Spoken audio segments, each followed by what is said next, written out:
Draga gostja, gledalci in gledalke, ponovno pozdravljeni.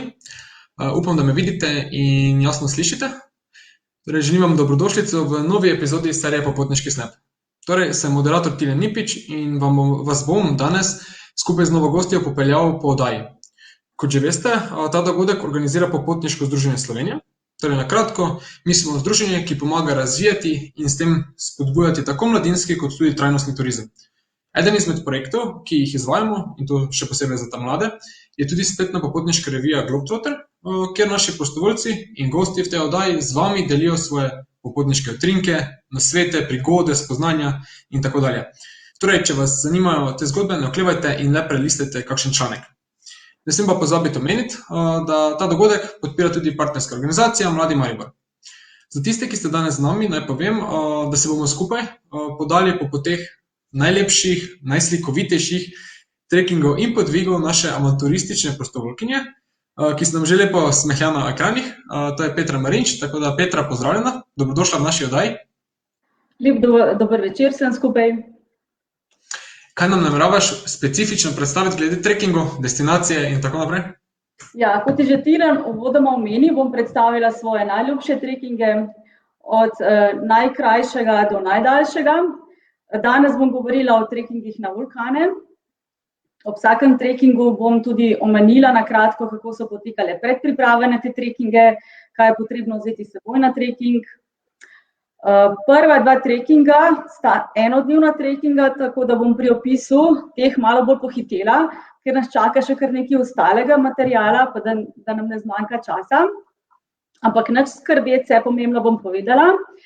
Če ne bom, pa lepo vabljeni, da me vprašate spodaj v komentar in bom odgovorila tekom predavanja.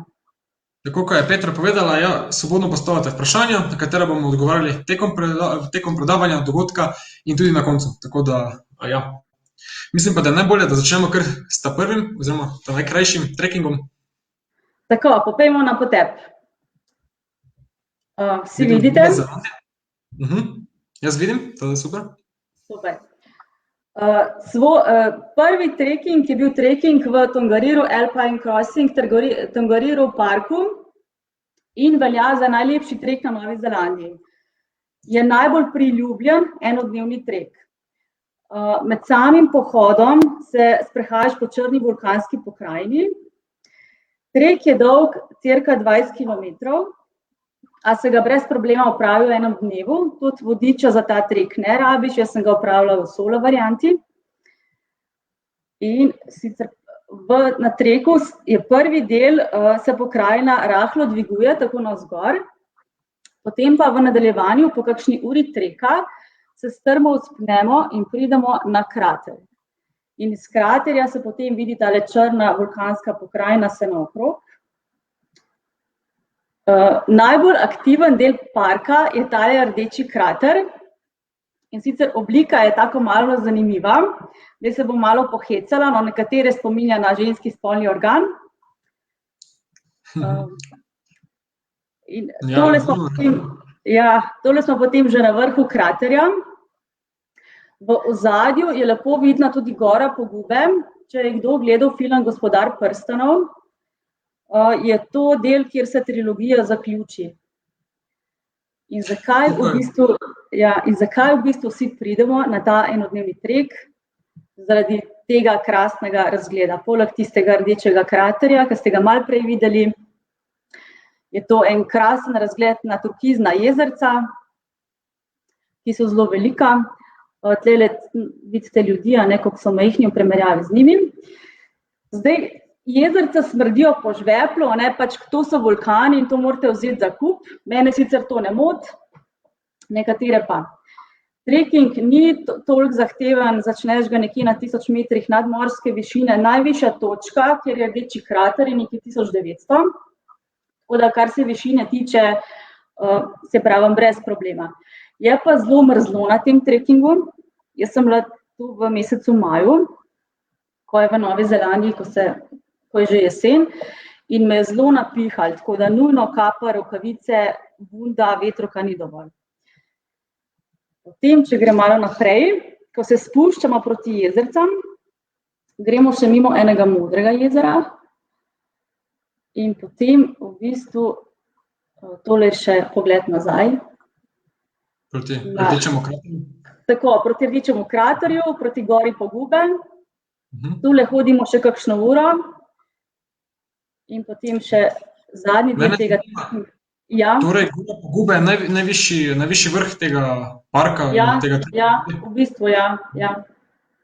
Tam, ko so na koncu Gospodarja prstanov tudi uničili prstan, je tako? Tako, mislim, da so prstan vrgli noter, ne? Ja. To je to, ja. In v zadnjem delu pa pot zelo lepo urejena, takole prideš mimo še enega jezera in to je to. Čudovito za prvi trek. Nova Zelandija je prekrasna, ima zelo veliko teh turkiznih jezerc, eno od njih je jezero Tekapo, drugo je jezero Pukaki, o tem sem več pisala v članku, ki si ga mogoče lahko preberete malo več o teh ostalih jezercih na spletni strani.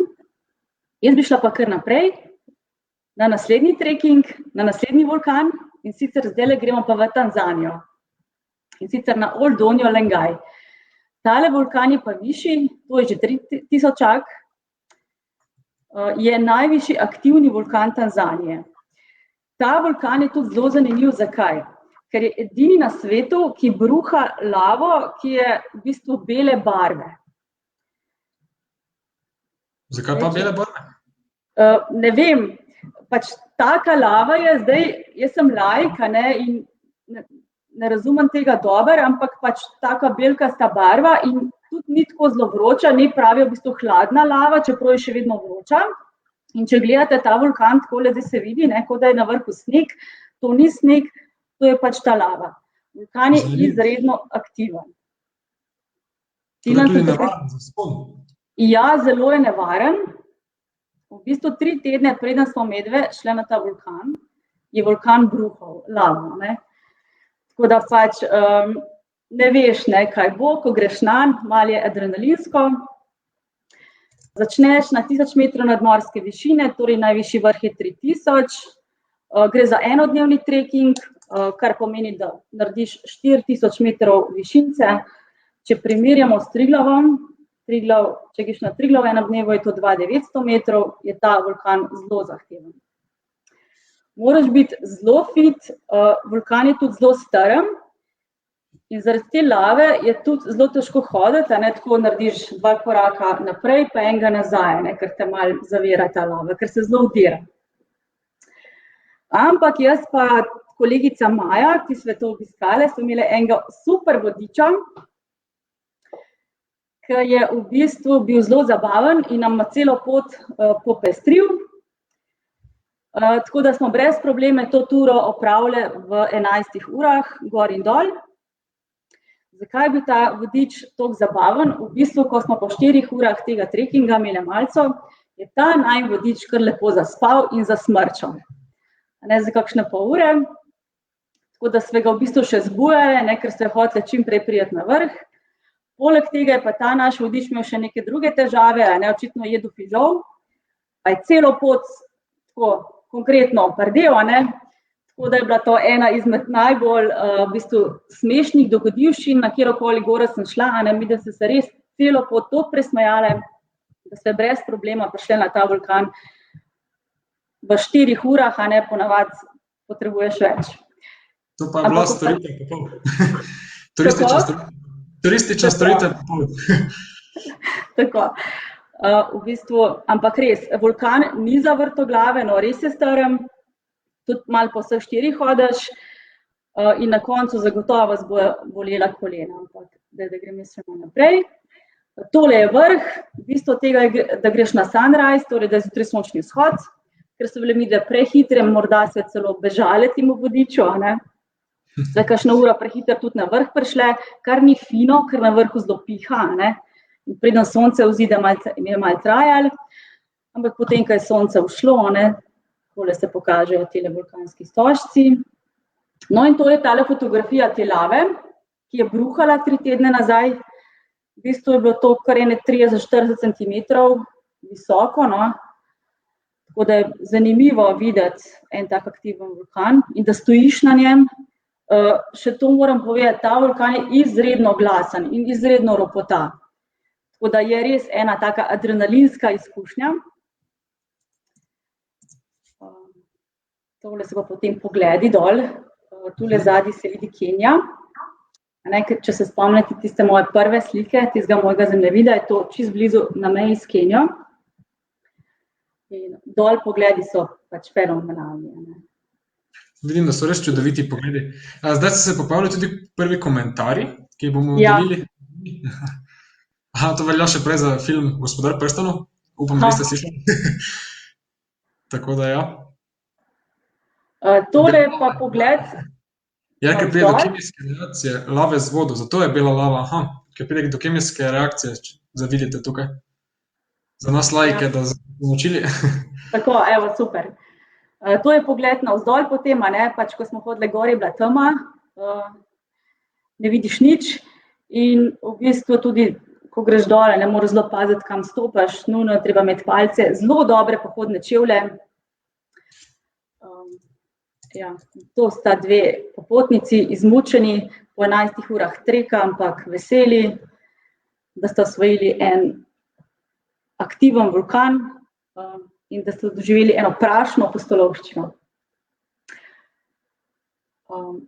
Zdaj, če ni nobenega vprašanja v zvezi s tem vulkanom? Ne, mislim, da ni, pa da lahko kar nadaljujemo z naslednjim. Šla je kar naprej. Zdaj gremo pa v Iran.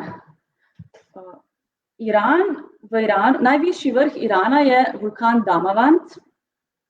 Je tudi najvišji vulkan v celotni Aziji in celo najvišji vulkan na Bližnjem vzhodu. Zdaj, tole je vzpon na 5000-ak in tu pa sem se malo bolj pripravljala.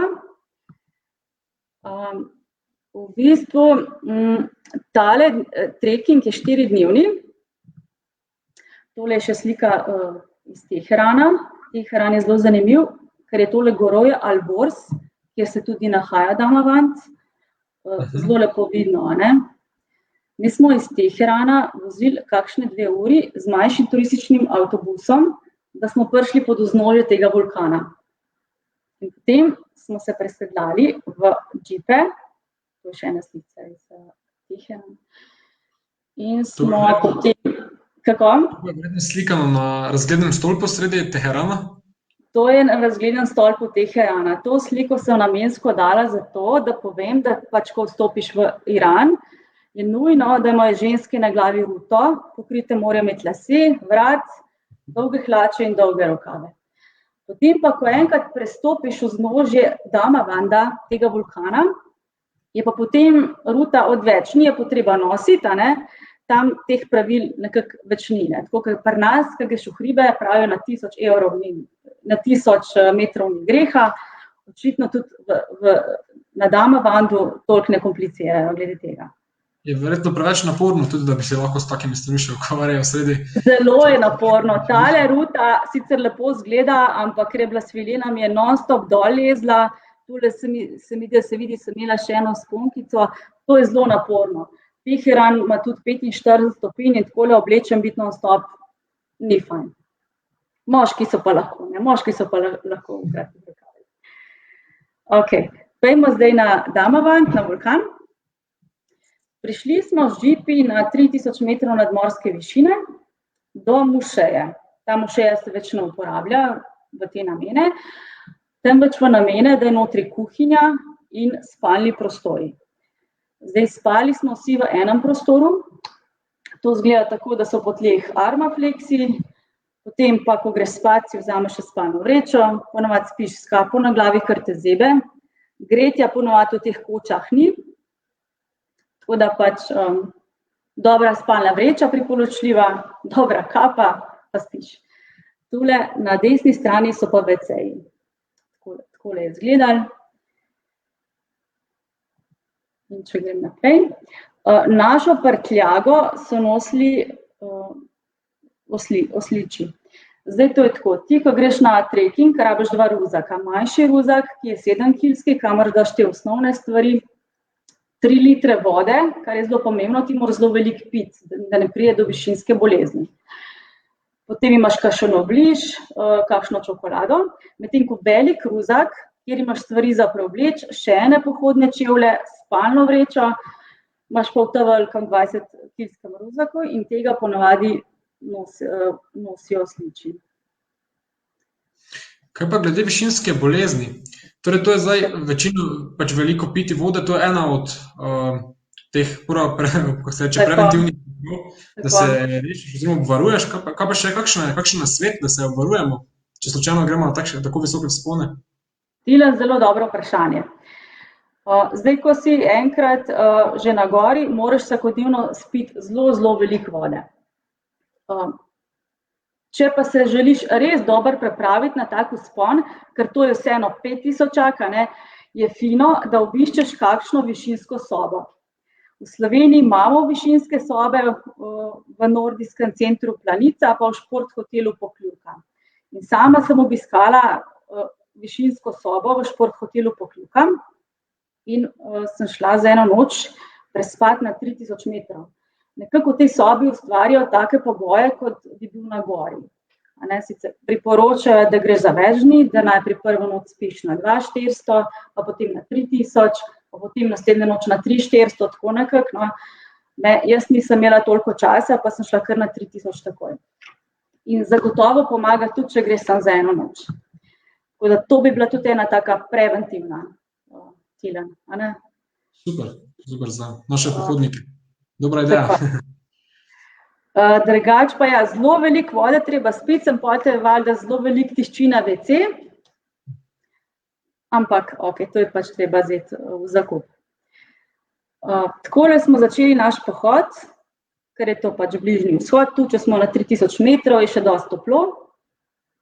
Smo bili še v kratkih hlačah nekateri, tule sem še v kratkih rokavih. Damavant, kljub temu, da je bil to julij, avgust, je še vedno delno pokrit snegom, vseeno smo pač tako visoko. Hodimo pa takole, en za drugim, vodič pa vodi, da hodiš zelo počasi. To je tudi pomembno, to je tudi ena izmed stvari, da ne greš v hrib prehitro. Više, ko greš, bolj počasi hodiš. Zato je zelo pomembno, da poslušaš vodiča in hodiš z njegovim tempom. Ni fajn, da greš izven njegovih. Tule smo že malo više, zdajle se že vzpenjamo proti koči na 4200 in na isti način, kot sem rekla, en za drugim, četica, lepo počasi, tule že bolj mrzlo, smo imeli že kape, rukavice. Bili smo pa tule prekrasno vreme, sonce 4 dni. In smo prišli do naše naslednje postojanke, to je koča na 4200, kjer smo potem spali naslednje 3 dni.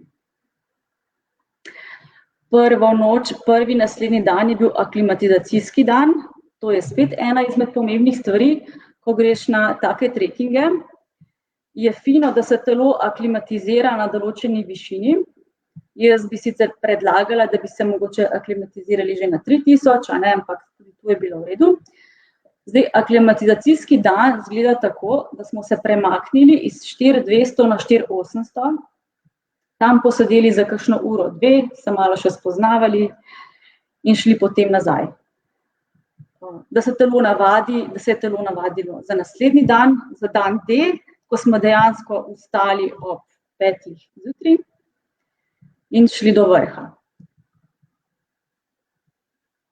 Tole sem še eno sliko naredila, ker je ta koča tako majhna, žal vsi ne dobijo prostora za spati v koči, pa si potem pomagajo šotorja. Ker je pač to bližnji vzhod, mogoče ni tako mrzlo po noči, zna pa tudi biti. To je ena tudi krasna fotografija, potem z gorovjem Alborso v zadju. In tako smo hodili na naš dan D, spet en za drugim. Tole recimo smo nekje na 4800 in tlele se je že poznala, da nismo mogli več hoditi tako hitro, kot smo prejle, ker smo bili niže.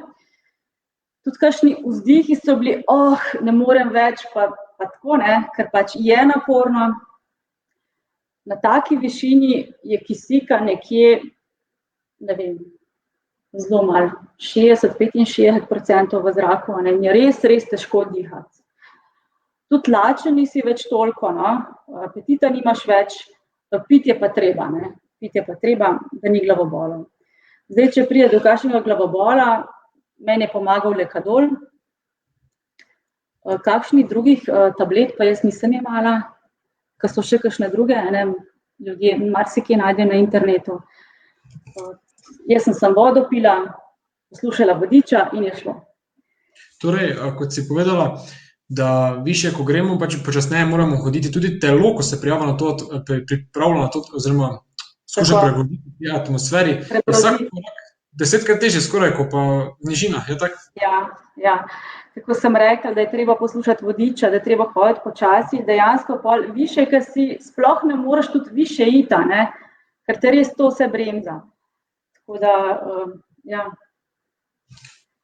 Tukaj se zdaj pa pojavlja eno vprašanje, tudi mislim na prvo vprašanje. Mateja pa zanima, kaj pa, če je kak sneg, če je verjetno tudi preveč snega, ne? Kaj pa se te zgodi, oziroma kako se prilagodi? Če bi bil pa sneg na Damavandu, ne? Ker tudi lahko greš recimo marca, aprila, ja, če je pa sneg, moraš imeti pa dereze s sabo, ne? In ta je zelo strma, ne? Je treba imeti tiste ta prave dereze. Pa imate več vrst teh derez. Super. Pojavilo se še eno vprašanje zraven, torej Alenko zanima, a to si šla z lokalno agencijo, ki ste jo poiskali že prej? Tako, to sem šla z lokalno agencijo, ja. Ok. In ali si zrihtali letalske karte, ali so vam to oni zrihtali, torej letalska agencija, kako je to načrtovano, bilo to potovanje? Ja, zdaj to potovanje, v bistvu jaz sem se prijavila na ta trek in ta naša slovenska agencija je v celoti organizirala vse, ne. Torej od nakupa letalske karte do transferja na letališče in potem transferja iz letališča v glavno mesto Teheran, potem je tudi ti vodiči so lokalni sicer, ne. To je vse organizirala lokalna agencija. Tako da ti se res fokusiraš potem samo na to, da spakiraš v svoj ruzak vse, kar imaš in da se preden greš na ta vulkan, da se pripravljaš tudi, no. To je tudi ena izmed pomembnih stvari, ker so to daljši trekingi, se je treba tudi v Sloveniji malo pripravljati, ne. Če boste šli sem na Šmarno goro, ne bo dosti, ne. Bo treba iti na kakšne višji hrib, ne. Jaz konkretno sem trenirala za te moje 5000-ake na Prehodavcih in na Dolški babi. To je pač moj konkreten primer, ne. Dolška baba je en ta hrib zelo strm, od moje strani desno greste, se hodi 3-4 ure, ampak je zelo strm, pa je fino, ne, ker te pripravi na takšne podvige. Prehodavci so pa tudi hrib, ko prideš na 2000 metrov nadmorske višine, začneš na 1000, pa je tudi fino, ne. In fino je, da trenirate potem za vikende, soboto in nedeljo, da greste, ne, da res vidite, kako ste sposobni hoditi več dni skupaj. Torej, še pa nadaljevanje vprašanja, torej kakšne narodnosti so pa kaj ljudje, ki hodijo v hribe v Iranu in koliko je kaj žensk? Zdaj žensk, koliko jih je pa bilo na gori? Po moje, da je bilo kar polno, zelo veliko, tule na Damavandu je bilo zelo veliko Irancev, no, ampak mislim, da čisto vse narodnosti, ja, da ni, smo bili kar tako mednarodno. Pa torej, če je bila katera iranska ženska, so se držale s tem ruto in to vse na 5000-čaku, so imele ruto gor, katera ženska slučajno? Ne, ene stare gospe se spomnim, ki je imela ruto, ampak te mlade punce ne pač, vse to v bistvu na tej gori pač ni treba, na tlele gor ne bo iranske policije, ne. In ne, niso imele in so v bistvu mogoče še fino, da grejo lahko sem, da so lahko sproščene, ne. Tako da ne spomnim se. Tu pa še eno vprašanje od Mateja, torej, ali je koča potem odprta? Zdaj, ja, koča je odprta. Zdaj, v koči ni tako, kot pri nas, ko so koče, da dobiš tudi hrano, ne. Naš vodič je vse to prinesel s sabo in je potem tam tudi kuhal, ne. Ne spomnim se, da bi bila tam prav tako kuhanca, da bi lahko, oziroma je bila. Koča, če je odprta, spanje moraš prej rezervirati, Lahko me potem še malo kontaktira prek Instagrama, kaj točno je hotel s tem povedati, pa bom bolj natančno mu razložila, če ne, se bom pa bolj zanimala. No? Verjetno se je treba vse prej rezervirati, tudi ker to ni takšna koča, kot pri nas, ko je Ja. vidiš. Se pravi, mi smo imeli, to je vse naredil naš organizator potovanja, ne, in se s tem pač nisem niti obremenjevala. Ne. Zajtrk, kosilo, večerja, to smo se imeli, ker smo imeli tudi kuharja zraven, ne samo sače, tako da, ja. Super. Mogoče je mi vprašanje, če greš sama, ne, če se sam organiziraš, kako je potem s tem. Lahko se pozanimam, če mi pošlje vprašanje, pa bom pogledala. Aha, to se pravi tudi, če je zasneženo, kaj pa če je zasneženo, so tudi, če slučajno imaš pač kakšno mnenje, oziroma če imaš informacijo glede tega, če je zasneženo, ali se vseeno podajo pohodniki gor ali odpovejo torej? Vedno morate imeti dereze s sabo v ruzaku, vedno, nikoli ne veste, kaj bo. Ja, dereze obvezne. Torej, tudi če je sneg, še obstaja možnost za vzpon, ne? Ni ovira. Ja, zakaj ne, seveda. Okay. Seveda, vsekakor. Za ta vulkan pravijo, da je potencialno aktivni, ne, to, da lahko tudi da izbruhne. In tudi tu so se na vrhu valili oblaki žvepla. Tudi moji kolegici Aniki je bila z mano, je bilo kar malo slabo zaradi tega. No. Malo je višinska bolezen, ne, nekaterim je tudi slabo malo, ne, malo pa tudi zaradi tega smradu. Žal. Tako smo šli, četici en za drugim. Takole, vidite, vse balopo od žvepla. No, tole sem jaz, nekje na 200 metrov nadmorske višine. Zgledam čist ok, ampak malo sem bila tudi jaz bledolična. Ni enostavno, no, na tak vulkan. Zagotovo, da ne. Tole smo pa že proti vrhu, tole se je sonce malo skrilo. In evo, tole je pa vrh. Skala na desni strani, skala na levi strani in dol pogled na jezerce. Neke table na vrhu nimajo, no. Naša skupina je prišla celotna, pač to gre za zaslugi pač agencij in odličnih vodičev. Čisto vsi smo prišli na vrh. Ti vodiči verjetno niso spali, ne, po poti. Kako? Ti vodiči verjetno po poti niso spali, ne? Ne, res niso. Sploh ne, ker tudi če imaš kakšne težave po noči, vem, da enega fanta je bolel zob, potem enemu je bilo slabo, ne, pač ti pomagajo sred noči, ne, tako da zelo malo spijo, res odlični vodiči. Evo naša skupina. Tole je bil še na vrhu sneg. Potem smo se začeli dol spuščati, ne. A vidite, da se vidi, da je strmo, ne, res je strm vulkan, tako da palce morate imeti noge. In potem, ko smo prišli nazaj na košo na 4200 metrov, smo si odpočili, pojedli, veseli, da smo osvojili večinoma vsi prvi 5000-ak. Naslednje jutro smo se pa takole malo pozabavali in fotografirali pokrajino. S sabo smo imeli odličnega fotografa Dragota, ki je naredil takšne fotografije. Panoramske, čudovite. Čudovito, tako da če ne drugega, osvojite 5000-ak, pa še pokrajina je neverjetno. Pa še ukvarjati se ne rabite s fotografijo. Še to, ja, če imamo zraven takšnega strokovnjaka. To je to. Zdaj, če ni več vprašanj, kar se Damavanda tiče, bi šla pa jaz na naslednji podvig, na streho Afrike, na Kilimandžaro. Če se spomnimo malo še iz osnovne šole. Oprostite, prekinjam, pojavili ste se dve vprašanje, zdaj bom pa te odgovorili na njo. Torej, Anjo zanima, ali je vodičev ime Igor? Vodičev? Ja. Iz Damavanda? Ja. Ime mu je Izidor. Ok, to je verjetno bolj osebno vprašanje, jaz ziher ne vem. Tako da... Imela sem enakega vodiča, tako za Damavand, kot za Kilimandžaro, je Izidor. Aha, tu še pojavilo pol eno vprašanje.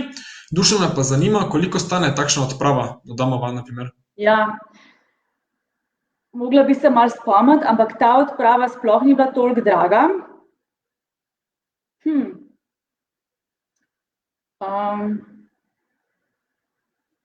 Koliko je stalo paket pri agenciji, recimo za Ja, ampak zdaj se ne spomnim, ker za Kilimandžaro točno vem, ker je bil zelo drag. Damavand, jaz mislim, da je bil okoli 1500 vse komplet. Letalska karta do Irana, potem celotno vodenje. Mi smo potem imeli še 2 dneva v Teheranu, ogled Teherana, vse vključeno, vsa hrana. Mislim, da je nekaj tasega bilo. Kaj pa od Kilimandžara? Bi si rekla, da je dražje? Ja, zdaj Kilimandžaro je pa tako, ne. Za vstop na Kilimandžaro, za vstop v nacionalni park za 6 dni je bila cena $900. 900 ameriških dolarjev samo za to, da vstopiš v nacionalni park. Potem je še letalska karta do letališča Kilimandžaro, vodiči, nosači, tako da Kilimandžaro nekje 2800 zagotovo. Je kar razliko cene. Minimalno. Ja, tako. Ja, za sam vstop v park plačaš $900, ne. Zdaj moram reči, da Kilimandžaro park je izredno čist, od WC-jev do vsega, tako da pač tu gre tudi potem. Mogoče zato, da pač je ta del Afrike čist, pač plačamo. Tu potrjujem, da je bilo tvojemu vodiču Izidor torej ime. Torej, ja. Ja. Prav povedala. Ja, ja. Zdaj pa lahko gremo kar na Kilimandžaro, ne? Dajmo. Vstopna točka za Kilimandžaro je Marangu Gate in sicer se nahaja na 1970, ne, tako da smo že skoraj na 2000 metrov, torej narediti moramo samo še 4800 pa še nekaj, ne. Koliko sem rekla? 3800 pa še nekaj, ne še potem. Zdaj, jaz za na Damavand se nisem pripravila v višinski sobi in vem, da sem imela glavobol 3 dni. Za Kilimandžaro sem se dosti bolj pripravila. Tudi zaradi tega, ker je Kilimandžaro dosti bolj mrzel. Je res samo 200 metrov pa še nekaj višji od Damavanda, ampak na splošno je dosti bolj mrzla gora. Tako da sem obiskala višinsko sobo, potem kupila sem si zelo, zelo toplo spalno vrečo za -20.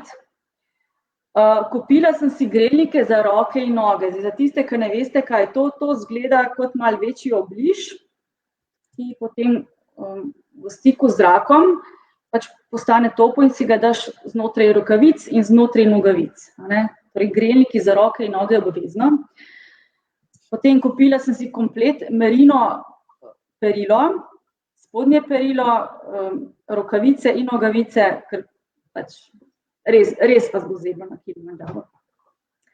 Pa ščitniki proti vetru za na roke so skoraj obvezni, ker enkrat, ko pridete na rob tega kraterja, potem po njem hodite še 1,5 ure do vrha in res piha, tako da se je treba konkretno obleči.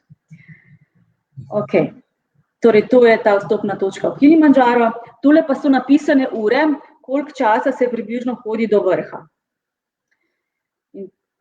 Prvi dan se hodi približno 3 ure, to so ure brez postankov. Mi smo hodili 6 ur, ker smo fotografirali, gledali naravo. Kilimandžaro je res fantastičen. Ti greš čez 5 višinskih pasov do vrha Kilimandžara. Spod je savana, potem greš čez deževni gozd, malo višje je višinska savana, potem sledi meni najljubša pokrajina Mesečeva in na koncu je ledenik. In zakaj bi hiteli, če lahko samo uživamo v pokrajini?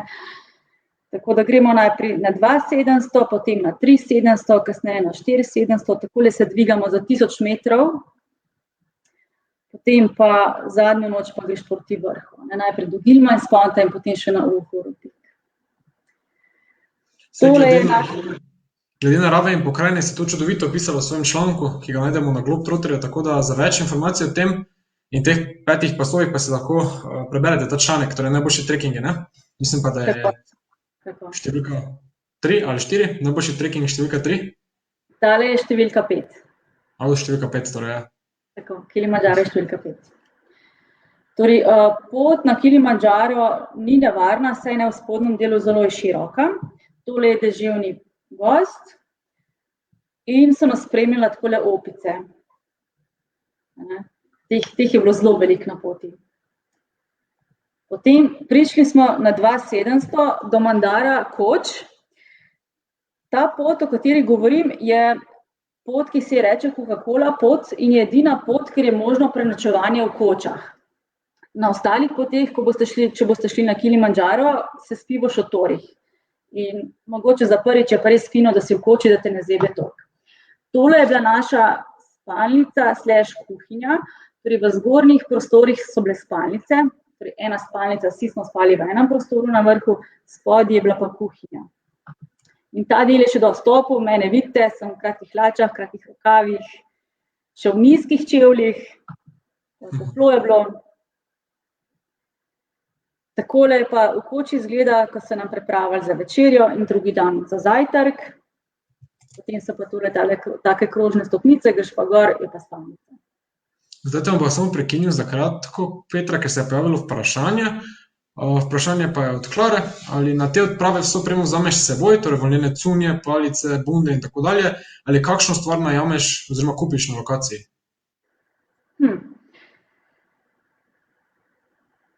Ne spomnim se, da bi mi lahko karkoli najemali ali na Damavandu ali na Kilimandžaru.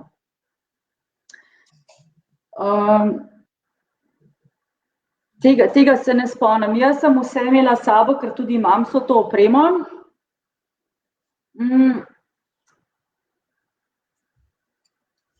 Ne vem, mogoče lahko v Aruši oziroma v mestu Mošiju še kaj nabavite, ampak če greste na tako odpravo, niti ni časa. In fajn je, da kakršnokoli opremo imate, ste že prej sprobali. Sploh čevlje. Čevlje morate imeti ohojene.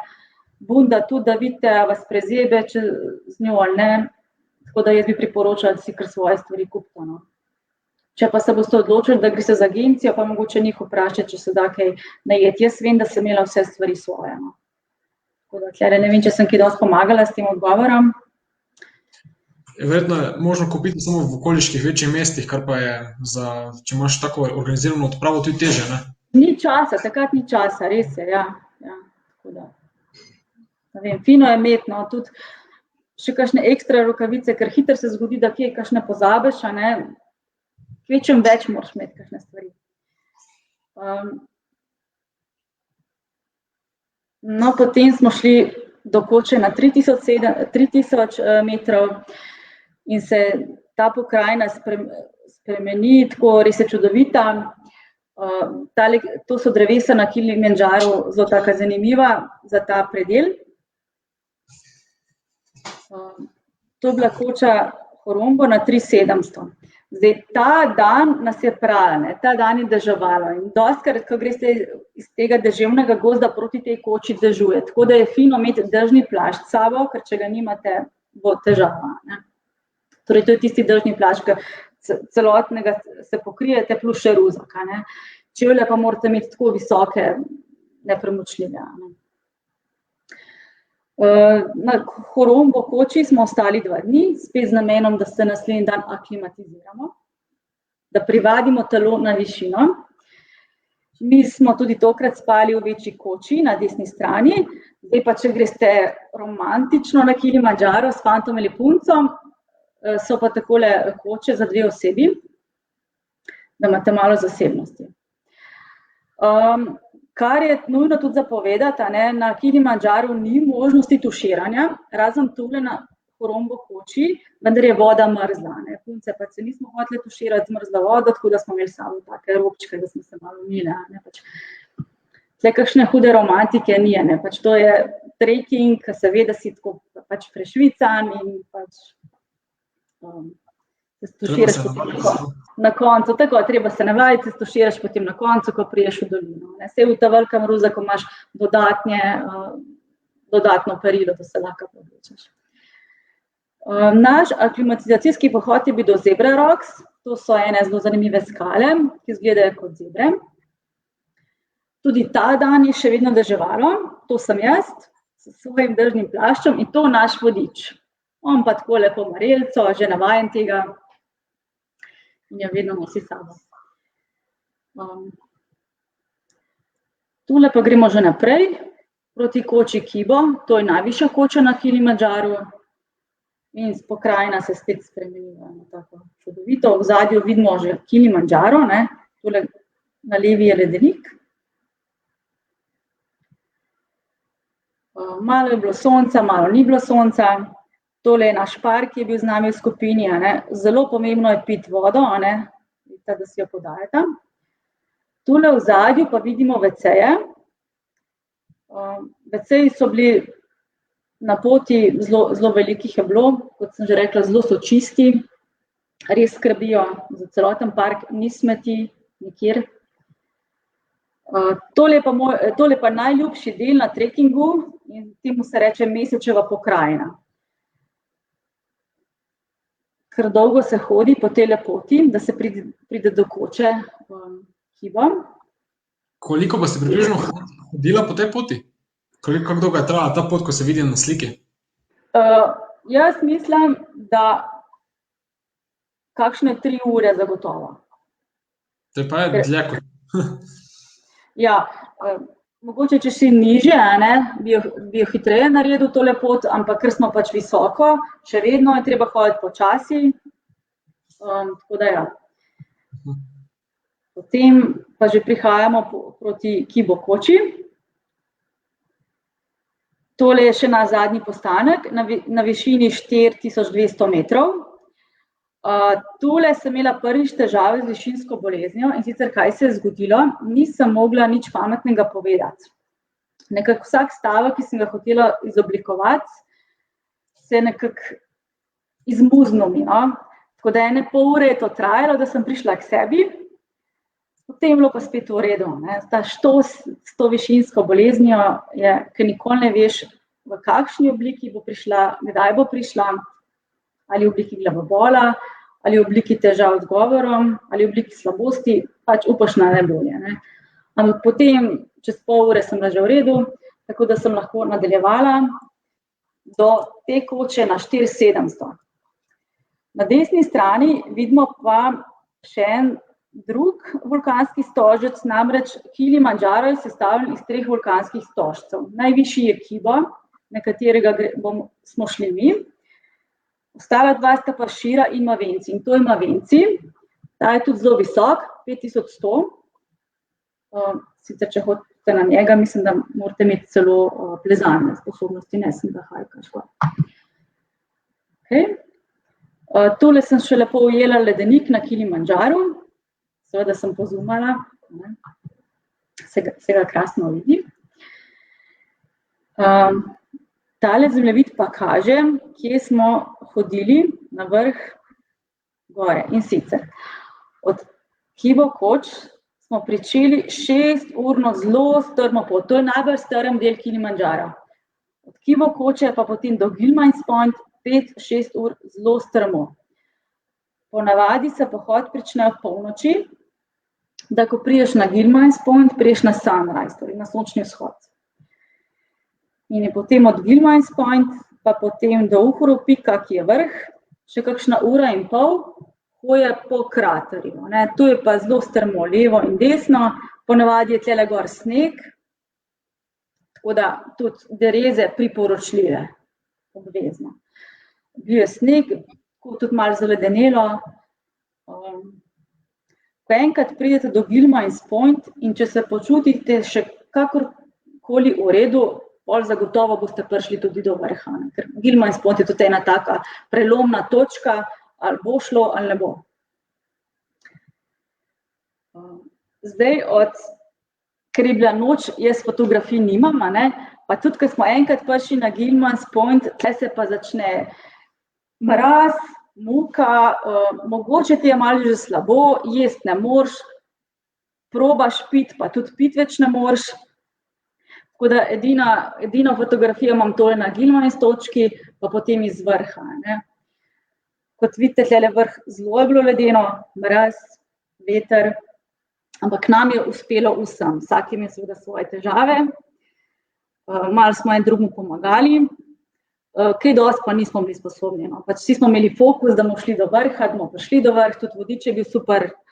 Mislim, da smo imeli 3 vodiče, naša skupina je bila pa 14 nas je bilo.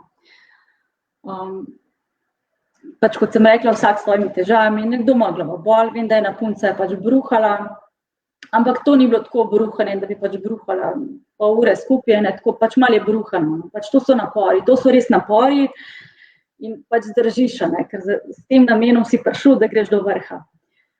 Tako da na vrhu smo bili kakšne pol ure, da smo se pofotografirali. Spet, tistemu, ki je uspelo fotografirati. Ne. Zdaj, telefoni so nam zmrznili, niso delali.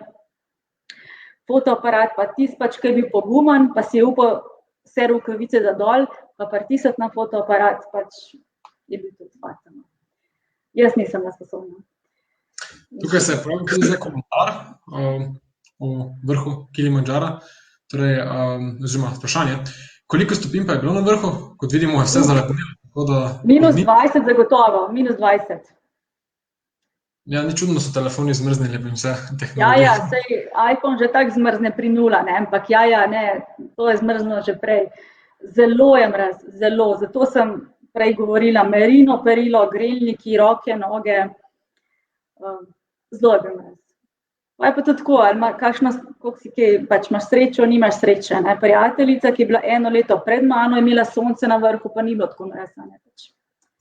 Malo je tudi od sreče odvisno. Na Damavandu sem imela srečo, tu pa malo manj, ne, kar se vremena tiče. Ampak tudi to je fino doživeti. No. Skratka, vsi smo prišli na vrh, potem smo se pa začeli že umikati navzdol, ker na taki višini 5895 metrov, torej se ne sme zadrževati predolgo. Tako da to je pa pot navzdol, potem že od Gilmans točke dola. Ne. To gremo že nazaj proti koči Kibo in tudi vidite, ne, tle se vidi, da je vulkanska pokrajina, da so skale povsod. Je treba paziti, kje hodiš. Ne. Zelo dobre čevlje treba imeti. Tule na levi sem pa slikala WC-je pri Kibo koči, sam tok, da se vidi, kako izgleda. In še to, da povem, ne, tale dan, ko greš do vrha Kilimandžara, je zelo, zelo dolg, ne, ker ti hodiš 6 ur po tej težki poti, potem še 1,5 ure do vrha, potem pa moraš priti nazaj do Kibo koče, malo poješ in še dol nazaj na 3700 metrov. Ne. Tako da ta dan zagotovo hodiš vsaj 12 ur. Ne. Tako da je treba res biti dober kondicijsko pripravljen. Zakaj greš takoj dol do 3700, da se namatraš še enkrat na 4700 metrov, ker je tam že zelo težko spati. Ne. Vedno je pravilo o hribih, ne, če greš sploh na take višine, pojdi visoko, spi nizko. Ker po dnevi telo še nekako funkcionira, po noči se pa zelo težko umiri, ne, ker takrat ti srce ful hitro bije, če si tako visok in ne moreš spati. Ne. Tako da je bil ta dan zelo tak dolg. Potem, ko smo prišli nazaj do koče na 3700, smo pač spali in naslednji dan šli še nazaj do koče 2700. Tule sem slikala nosače, kaj se nosijo na vrh do vseh koč. Tale nosi prtljago, po mojem, da tile so pa najbrž kuharji. Ne. Zdaj, vso hrano in pijačo prinesejo na goro. Tako da vsak kuhar, ki je v skupini, vse morajo prinesti, od hrane, od pijače, tako da so res neverjetni ti fantje. No. Še na takih višinah, da toliko nosijo vse sabo, res neverjetni. Jaz sem komi sebe premikala pa tistih 7 kil v svojem ruzaku, no. Tako da so navajeni tega očitno. No. Za dol smo imeli vreme prekrasno. To je še ena fotografija Mavencija v ozadju. In tale Kilimandžara drevesa. Tule smo zdaj že nazaj v višinski savani. Flora v parku je neverjetna. Ne. Rože so prekrasne. Obstaja pa tudi Kilimandžarov roža. To je ta roža. To sem slikala na začetku poti, ko smo bili še v deževnem gozdu. Tam ne raste. Zdaj, če imate še kakšno vprašanje? Ja, imam tudi eno vprašanje za tebe, me zanima, kje pa se je že začela tista cona, oziroma, ko baje pravijo, da telo začne že dejansko umirati, če se predolgo zadržuješ, katera višina je tista meja? 5000. Zato se tudi tam, čim manj časa treba zadrževati, ker baje telo dejansko že umira. Ja. Mislim, da je 5000 nekje meja, ja. nad 5000 je treba res biti previden. Pa tudi vse težave je dobro povedati vodiču, oni se zelo z vami pogovarjajo, da vidijo, ste še v redu, niste v redu, tako oči vas gledajo, spremljajo vas ves čas, kar res ni fino, da se nekdo zruši tam na 5000 metrih, ker jih potem vidiš na nosilih, jih nosijo dol iz Kilimandžara, ker ljudje ne povejo in potem se takole zgrudijo. Treba je povedati, slabo mi je, ne vem, imam vrtoglavico, tudi vrtoglavica je del višinske bolezni, treba se pogovarjati z vodičem, treba je sebe poslušati in svoje telo. In če ne gre, bolj, da greš nazaj, ker gora bo vedno tam, kadarkoli boš lahko na njo, ti si pa sem ena, tako da sebe je treba poslušati. Pa res dobro potrenirati, preden greš na tako goro. Lokalnih hribček ni dovolj. Vse je verjetno tudi to, da ko že tako blizu, je zelo težko trmo premagati. Zelo je težko in za kakšne trmaste bi bilo kar, ampak pač je treba. Dobro, mogoče, če si še 15 minut pred vrhom, boš še zdržal, ker to te že psiha naprej je. Sem pa videla tudi fanta, se zelo, bil tam nekje 20 let, se zelo matral, ker se spomnim, je bruhal že na 2700, ne vem, kako mu je to uspelo, ampak pač nekateri ljudje imajo že prej težave. Pa so ga potem vseeno nekako spravili na 4700 do Koče Kibo, kjer ni mogel pa nič več. Tako da potem, mislim, škoda, ker je tiste 2 dni, on ni imel nič od tega potovanja. Ker se nič ne spomniš, če bruhaš, če ti je slabo, je brez veze. Pojdi nazaj. Vzajem, da se to tudi lahko zgodi. To je treba vzeti v zakup, marsikaj se lahko zgodi, se pravim, jaz sem bila do zdaj na 3-5 tisočakih in na vsakem sem imela druge težave, treba se je poslušati, to je to. Ja, kot smo pa že videli, se pojavila vprašanja, tako da bom jaz kar začel s vprašanjem, torej Anjo zanima, kaj je tisto, kar te vleče na vrh, ker to si res ekstremni, to si ekstremna res v tem, da imaš voljo, verjetno tudi volja to, Ja, seveda, tle je volja, trma, strast, jaz bom rekla temu strast. Pač vleče me, Kilimandžaro me že od nekdaj vlekel, že ne vem, koliko let sem imela to željo. Ja, strast, ne vem, to, kar nekdo rad kolesari, to, kar nekdo rad riše, pač jaz rada obiskujem hribe. Ne sem svetovna, tudi slovenske. Kakšen pa je občutek na vrhu? Z nekaj besedami? Občutek je, to je to. Ni besed, saj ni besed, pač ko sanje postanejo resničnost. Vrhunsko. Torej, bom pa nadaljeval z naslednjim vprašanjem, ki se je prej pojavilo, ko ga bomo videli tako, evo. Julija, te pa zanima, si kdaj hotela odnehati? Si bila na robu obupa? Tu ne. Na trekingih, ki sem jih danes predstavila, ne. No, ti si pa bila super pripravljena, že psihično. Ja. Vrhunsko. Najbolj, da res, ja. No, pa še Alenko zanima, kakšne priprave imaš pa kaj doma na trekinge? Mislim, predhodni pohodi pa to. Prej si govorila tudi že o teh višinskih sobah, naprimer na Pokljuki in v Planici. Planinska soba je super, pa kot sem rekla, lokalni hrib, ker greš samo 1 uro gor in dol je premalo. Treba iti v naše visokogorje pa trenirati, pač hoditi 7-8 ur. Tudi če je zima, se da kakšen hrib najdete, če niste vešči to po snegu hoditi. Tako da to je obvezno. Pa vedno pravijo, 3 mesece pred trekingom so najbolj važni.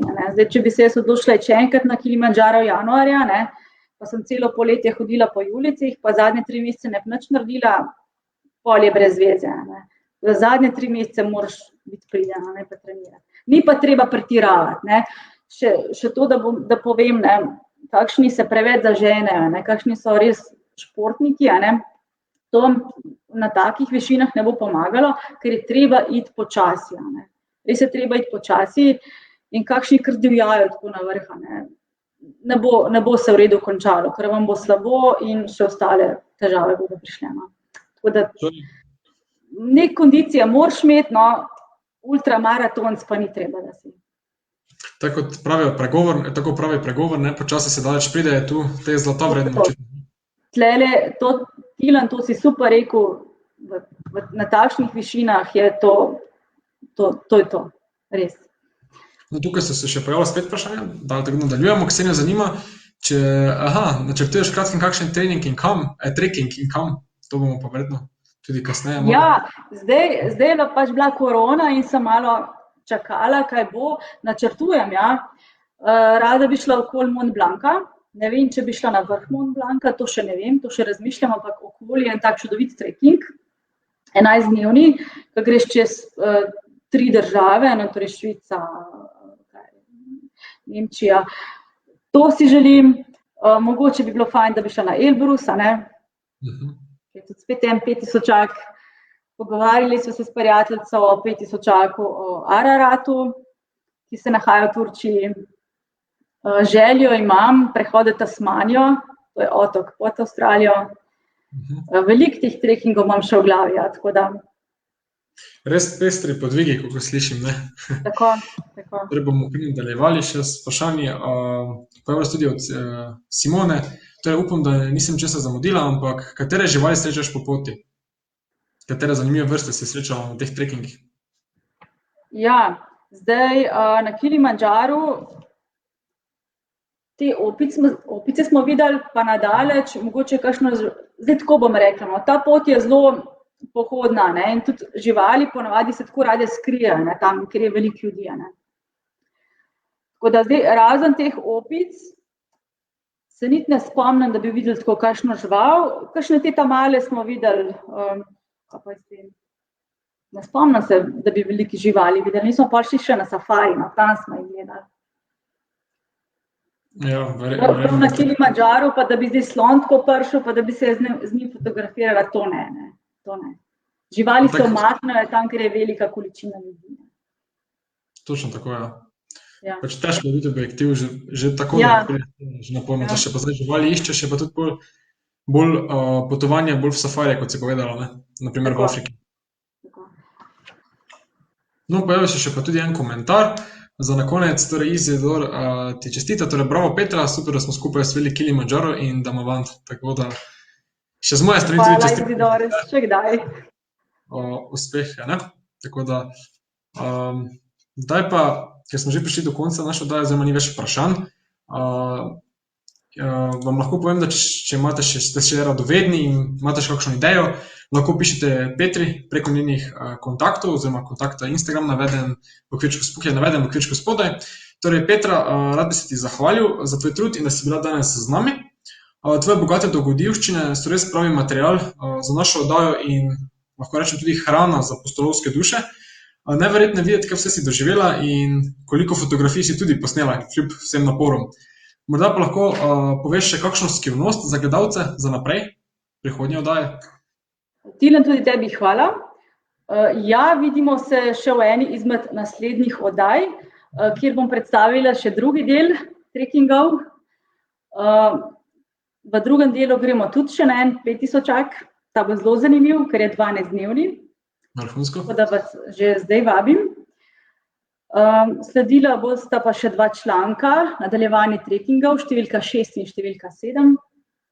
Nista še napisana, bosta kmalu. Tako da vas vabim, da si tudi to preberete, ko bo. Torej, Petri morate tudi slediti na Globetrotterju, v njenih člankih. No, in kot je povedala, jo bomo lahko poslušali in gledali tudi v prihodnosti, ker bo, tako kot je rekla, predstavila še več podvigov, za katere tako še jaz tudi ne vem. Pred njenim trekkinškim nadaljevanjem pa bomo 21. oktobra ob 8. uri gostili nova gosta, ki pa bosta z nami razpravljala o navezovanju stikov z neznanci na potovanjih. Torej, če vas zanima tudi o tej tematiki kaj več, spremljajte našo Facebook skupino Poceni potuj in se izobražuj. Petra, tako kot sem rekel, še enkrat hvala in lepo bodi, ter čim več potuj. Hvala. Hvala tudi vam, naši zvesti gledalci in gledalke, za podporo, čas in vprašanja.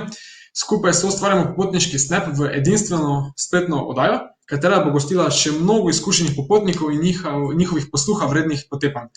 Vsi tisti, ki pa bi radi postali del naše zgodbe, bi morda radi delili z nami kakšno prigodo s potovanj ali opravljali podobne prostovoljske aktivnosti, se nam lahko pridružite. Za več informacij lahko obiščite našo spletno stran popotniškega združenja, ki je bogata z informacijami. Tako da, to je za danes vse. Do naslednjič, ko se spet vidimo, pa ostanite zdravi in potujte, kolikor vam čas dovoli. Tako da lahko rečem bon vojaž. Čau, čau.